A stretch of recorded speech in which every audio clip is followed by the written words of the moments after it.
इस वक्त हमारे साथ मौजूद है पद्मश्री धर्मपाल सैनी जी, जिन्हें प्रदेश में ताऊजी के नाम से जाना जाता है। नक्सलियों द्वारा अगवा किए गए कोबरा बटालियन के जवान को रिहा करने में ताऊजी ने अपनी महत्वपूर्ण भूमिका निभाई है।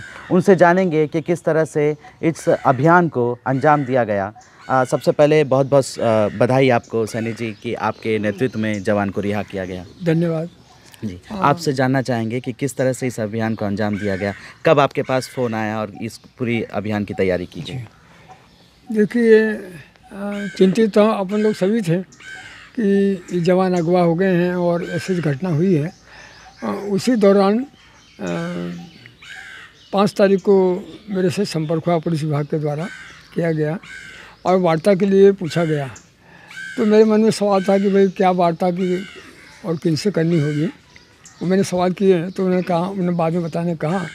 और 6 तारीख को जब मैंने सवेरे अखबार देखा तो उसमें मध्यस्थता की बात जो जनरल कमेटी के प्रवक्ता हैं श्री विकल्प उनके द्वारा रखी गई थी। तो जब दूसरी बार फ़ोन आया तो मैंने अपनी मध्यस्थता के लिए उनको स्वीकृति कर दी। और 7 तारीख को हम लोग यहाँ से 5:30 बजे निकले। मुझे ये भी कहा गया कि आप चाहें तो एक आदमी साथ में रख सकते हैं। तो मैंने अपने एक पुराने कार्यकर्ता श्री जयरुद्र करे को अपने साथ लिया और मुझे यही बताया गया कि जो श्री तेलामई जी हैं जो गोंडवाना समाज के अध्यक्ष हैं और गोंडवाना समाज की जो उपाध्यक्षा हैं सुखमती आपका जी, ये इन दोनों को भी वहाँ सम्मिलित किया गया। ऐसे एक तरह से ये हम 4 लोगों की समिति मध्यस्थता समिति बनी और हम लोगों के यहाँ से हम लोग 7 तारीख को डिमरापा से शुरू हुए हैं और रात को बीजापुर में से हम लोगों को बासागुड़ा से तर्रेम के कैंप में रात को हम लोग 12:30-1 बजे करीब पहुँच गए, क्योंकि अगले दिन सवेरे ही हम लोगों को वहाँ निकलना था। और जो रास्ता है कुछ तो सड़क है, नई सड़क बन रही है, कुछ कच्ची है, पक्की है, और बाकी का रास्ता करीब 10 किलोमीटर का रास्ता लगभग गाड़ी गडारी है, पगडंडी है, उसे जाना था। तो वहाँ पत्रकारों का एक दल पहले से था, जिन लोगों ने 6-7 पत्रकारों जिन्होंने काफ़ी मेहनत की इस बात के लिए। उनके साथ हम लोग वहाँ से रवाना हुए और करीब 9 बजे के लगभग हम लोग वहाँ एक तुमरपारा है, जीरा गांव, हम जहाँ जो घटना हुई थी जीरा गांव हमने देखा।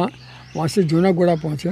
जूनागढ़ा में उनके लोगों ने हम लोगों को साथ में रास्ते के लिए वो साथ में लेके गए। वहाँ से टेकला गोड़ा होते हुए हम लोग तुमरपारा पहुँचे करीब 9 बजे करीब। वहाँ हम लोगों को हुए और लोग जमा होना शुरू हुए और थोड़ी बातचीत हुई, क्योंकि वो सब लोग गोंडी थे, इसलिए बातचीत करने में मेरा रोल बहुत छोटा ही रहा। फिर भी हम लोग आपस में जो बातचीत कर रहे थे तो जो बॉडी लैंग्वेज होती है ना, वो उनकी हम समझ रहे थे और वो हमारी समझने की कोशिश करते थे। तो धीरे धीरे माहौल जो थोड़ा कहीं किसी युवक में तनावपूर्ण दिखती थी, तो वो धीरे धीरे मुझे लगता है कि 11, 11:30, 12 बजे तक माहौल बड़ा ठंडा हो गया था। जैसे संख्या आ रही थी तो हम कुछ न कुछ चर्चाएँ हमारी जारी थी हम लोग बैठ के। तो हम चारों लोगों ने जो 4 समिति के सदस्य हो गए थे, एक तय कर लिया था कि हम समाज सेवी लोग हैं, अगर कोई बातचीत होगी, वार्ता होगी तो हम किसी पार्टी से संबंध नहीं है, किसी पार्टी के मेंबर नहीं है, ना किसी पार्टी का मैंने कोई हमारा सब मतदान वाला कोई संबंध है। इस तरह से हम लोगों ने अपने आप को तय कर लिया था कि हम चारों समाज सेवी हैं और हमारा मकसद खाली इतना है कि हम ये जो आपकी शर्त है इसको पूरी करने के लिए आए हैं कि आप हमको जवान को सौंप दें, जैसे हम शासन को उनको सौंप दें। इस तरह से चर्चा हमारी स्पष्ट बहुत कुछ हो गई थी और हम लोगों में बहुत ही सुंदर और प्रेमल समन्वय बन गया था। 12:30 बजे खाना भी हम लोगों को उन्होंने खिलाया, लेकिन मैं अकेला ही शाकाहारी था, जिसने वहाँ के मोटे चावल का भात और टमाटर की चटनी का आनंद लिया। उसके बाद में फिर वहाँ भोजन के बाद में पहले ग्रुप के रूप में तेलामी जी को और जो सुखमती बहन जी थी उनको बुलाया गया और हमको रेडी रहने के लिए कहा गया। कि आप दूसरे ग्रुप के लिए चर्चा के लिए तैयार रहिए। लेकिन 1 घंटे की चर्चा के बाद में मुझे लगता है कि तेलामा जी ने बहुत अच्छी तरह से हैंडल किया होगा। तो उन्होंने मान लिया कि ये समिति तटस्थ समिति है, पार्टीबाजी की समिति नहीं है। ऐसे आश्वस्त शायद वो सफल हो गए करने में, तो दूसरे ग्रुप को फिर नहीं बुलाया गया। और वो स्वयं ही वहाँ ये जो तुमरपारा है वहाँ के थोड़ी दूर एक उसमें कमरे में गए और वहाँ उन्होंने पत्रकारों को बुलाया और उनको कुछ हिदायतें दी। जो उनकी चर्चा हुई होगी उसमें हम लोग नहीं गए हैं। लेकिन उसके बाद में फिर लोगों ने धीरे धीरे आना शुरू किया और उनके जो कमांडर थी वे भी वहाँ आ गई। उन्होंने लोगों को संबोधित किया, लोगों को अपने पास बुलवाया उनके लोगों ने और उन्होंने संबोधित किया। वो सब गोंडी में बोले, इसलिए गोंडी में जानता नहीं हूँ, इसलिए उसके बारे में डिटेल में नहीं बता सकता।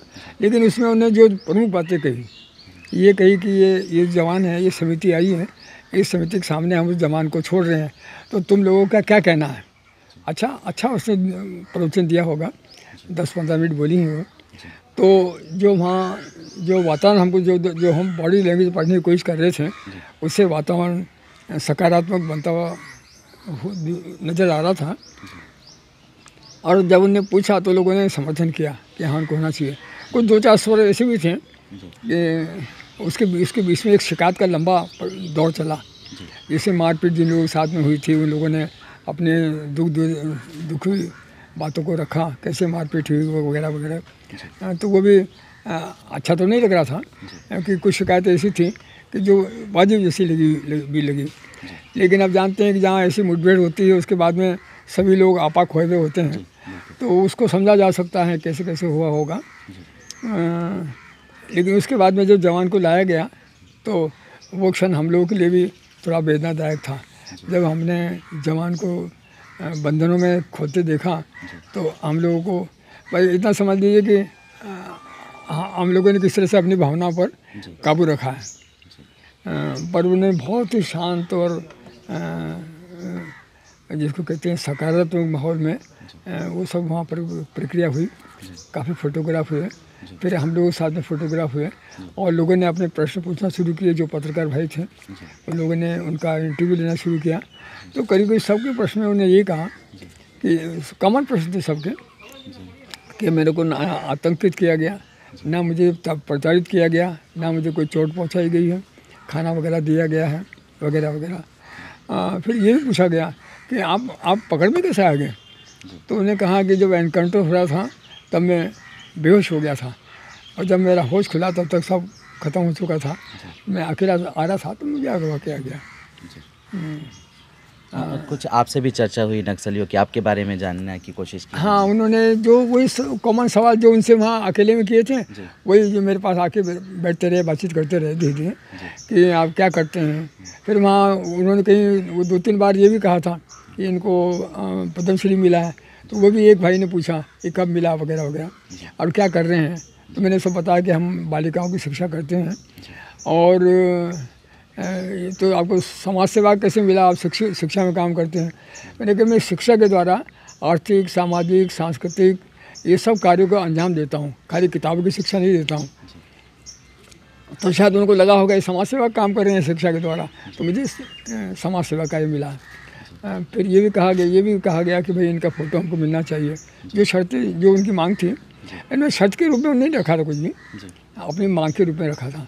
फिर जब उनका हिंदी मेरे को सुनाया गया तो इसमें ये भी आया कि जैसे आप हमारे ऊपर आग्रह करते हैं कि आप इनको मुक्त करिए, ऐसे इस बारे में क्यों नहीं सोचा जाता है कि जो निर्दोष लोग हैं उनको भी रिहा किया जाए।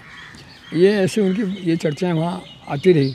फिर जब फोटोग्राफी हो रही थी तो जयरुद्र भाई की और मेरी उनके परिवार से विस्तृत चर्चा हो चुकी थी। तो जयरुद्र भाई को मैं बता चुका था, तो हम दोनों ने उनको अपने घर की स्थिति से अवगत छोटे छोटे टिप्स दे करके जब फोटोग्राफी के बीच में उन्हें करा दिया, जिससे थोड़ा उन्होंने स्वस्थ महसूस किया। फिर उनका आग्रह रहा कि नहीं चलें हम। तो वहाँ ये भी तय हो गया था कि हमको अगर काफ़ी जानकारी लेनी है तो रात को ठहरना पड़ेगा। तो मैंने उनको अनुमति दे दी थी कि रात को ठहर सकते हैं, ठहरेंगे हम, कोई चिंता की बात नहीं, खुले में मैदान में सोएंगे। लेकिन फिर मुझे एकदम ध्यान आया कि यहाँ तो इतना बड़ा समूह है कि जिनके परिवार के लोग मारे गए होंगे या पीटे होंगे और रात को जवान के ऊपर हमला हो गया तो बड़ा गड़बड़ हो जाएगी। तो इसलिए फिर मैंने उनसे कहा कि नहीं इसको बाहर कर देना आपने, लेकिन ये बता रहा हूँ मैं जी तो फिर हम लोगों ने तय किया कि नहीं हम जाएंगे। जी तो फिर हम लोग वहाँ से 5 बजे निकले। जब हमने निर्णय किया कि हम जाएंगे और मोटरसाइकिल पर बैठने लगे, तब उस जवान के चेहरे पर पहली मुस्कुराहट दिखाई दी, जिसने हमको बड़ा सुकून दिया। कुछ शर्तें रखी थी क्या नक्सलियों ने? नहीं, उनका एक ही कहना था कि इस जवान को अपने घर की फ़ोटो हम चाहिए, हम फ़ोटो देखना चाहते हैं कि ये अपने घर पहुंच गए हैं और ये अपने घर के परिवार के साथ में है। तो ये हमने जब वहाँ सौंपा उनको, तर्रे में आकर के जो उनके कोबरा कमांडर साहब थे उनको सौंपा, उनको हमने बता दिया। और वहाँ जो दूसरे भी अपने यहाँ के पुलिस अधिकारी थे और जो दूसरे अधिकारी थे सबको बताया। उन सब लोगों ने आश्वस्त किया है कि वो घर जाएंगे और वो फ़ोटो भी भेजी जाएगी। ताऊ जी, आप 91 साल के हो गए हैं, इस मध्यस्थता के लिए आपको सरकार ने चुना। कितने किलोमीटर का आपको सफ़र तय करना पड़ा और किसी तरह की कोई थकान महसूस हुई? और एक जवान को रिहा करने में आप शामिल हो रहे थे, किस तरह का आपको? देखिए भाई जी, यहाँ 5:30 बजे बैठे और रात को 1 बजे के लगभग तर्रे में पहुँचे, जबकि हमको तो एक अंदाज़ तो था हमको कहाँ क्या किया जाएगा, लेकिन धीरे धीरे उन लोगों ने बहुत ही अच्छी तरह से अच्छी व्यवस्था वगैरह सब ठीक थी और हमको वहाँ आराम भी किया। हम लोगों ने सबका बहुत ही सहानुभूतिशील दृष्टिकोण से रहा हम लोग। जो अगले जो सुबह जो हमारा कार्यक्रम हुआ, जैसे मोटरसाइकिल में जाना पड़ा, तो मुझे हार्निया का परेशानी है, तो मुझे अपने उनसे कहना पड़ी ड्राइवरों से मोटरसाइकिल कि भाई देखो, एक तो मैं 90 साल का हो गया, 91 चल रहा है, ऊपर से मैं हार्निया का परेशानी है, तो तूने बहुत जंप मत कराना जवानी के। तो वही चेतन भाई थे, उन्हें जाते समय तो क्योंकि हम लोग समय था हमारे पास में, तो हम लोग अच्छे तरह गए। परेशानी तो होती है, लेकिन क्योंकि हम जब मेरा स्वभाव रहा है कि जब कोई चुनौती आ जाए, कोई मिशन स्वीकार कर लेता हूँ, तो भूटान की जो यात्रा मैंने 14-15 साल की है, तो उसमें कोई कठिनाई ऐसी नहीं थी कि जिसको हमको वहाँ सहन करना नहीं सीखे हों। तो जो विनोबा के साथ में जो भूटान के अंदर घूमते थे, तो बहुत कुछ सहन करना सीख चुके हैं। आपसे एक आखिरी सवाल है कि ये जानना चाहेंगे, पिछले 4 दशक से आप बस्तर में सेवा दे रहे हैं, बाकायदा 37 आश्रम हैं जिसमें नक्सल प्रभावित क्षेत्रों में भी है। क्या लगता है इस नक्सल समस्या का कैसे हल हो पाएगा? देखिए भाई जी, ये बड़ा जटिल सवाल है और इसका कोई किसी के पास एक हल नहीं है, लेकिन अंततः को तो सारे युद्ध भी बड़े बड़े युद्ध हैं वो टेबल पर ही ख़त्म होते हैं जी। तो बातचीत के लिए जो एक मजबूत इच्छा शक्ति होती है, उसको भी हमको सारे अपने दूसरे कार्यक्रमों को चलाते हुए भी वार्ता वाली बात को तो हमको अपने सामने हमेशा रखना ही चाहिए और कोशिश की जाना चाहिए कि हमारे किसी भी प्रकार के अभियान का एक बात तय होना चाहिए कि भाई हम शांति के लिए जब भी मौका आएगा तो पीछे नहीं हटेंगे। दोनों तरफ से होना चाहिए, सरकार और नक्सली के दोनों तरफ से होना चाहिए। तो होना तो होगा दोनों तरफ से, क्योंकि आखिर जो लोग हैं वो तो अपने ही हैं, अपन अंदर ही हैं, अंदर सब कर रहे हैं। तो अपन कोई ऐसा तो नहीं कह सकते कि नहीं हम जो चाहेंगे वही करेंगे। तो जहाँ तक मेरा व्यक्तिगत सवाल है, और मैं गांधीयन हूँ, मैं तो यूँ भी शांति का ही सिपाही हूँ। तो हाँ, उन्होंने अपनी विज्ञप्ति में ये भी कहा हुआ है कि जो पहले हमने बातचीत की है उसमें हथियार डाल के नहीं की है हमने। तो उन्होंने अपनी मंशा जाहिर कर दी कि अगर हम बातचीत करेंगे तो हथियार डाल के नहीं करेंगे। लेकिन ये अभी उन्होंने अपनी बात रखी है। और कोई भी चीज़ जब हम शांति स्थापित करना चाहते हैं तो कोई बाधा अंतिम नहीं होती है, उनको सुलझाया जा सकता है। मैं मानता हूँ कि जो समस्या होती है मानव बुद्धि की, वो मानव बुद्धि सुलझाई जा सकती है। तो आप देख सकते हैं कि जिस तरह से सैनी जी ने बताया कि पूरी तरह से इस अभियान को कैसे अंजाम दिया गया, कैसे नक्सलियों तक पहुंचा गया, पूरी तरह से जो वहां अभियान चलाया गया, जन अदालत लगाई गई, पूरी तरह से सकारात्मक माहौल देखने को मिला। और यही वजह रहे कि सही सलामत जो मध्यस्थता टीम गई हुई थी वो जवान को रिहा करके ले आई। हालांकि सैनी जी का ये भी कहना है कि अगर नक्सल समस्या का अंत करना है, इसका हल निकालना है, तो शांति वार्ता सबसे अहम मुद्दा है और जिसमें सरकार को और नक्सलवाद को दोनों को बैठ के बात करना चाहिए, तभी इस नक्सलवाद का अंत होगा। वहीं उनका कहना है कि बस्तर में जल्द से जल्द शांति व्यवस्था स्थापित होगी तो बिल्कुल बस्तर का भी विकास होगा। अशोक नायडू, ईटीवी भारत, बस्तर।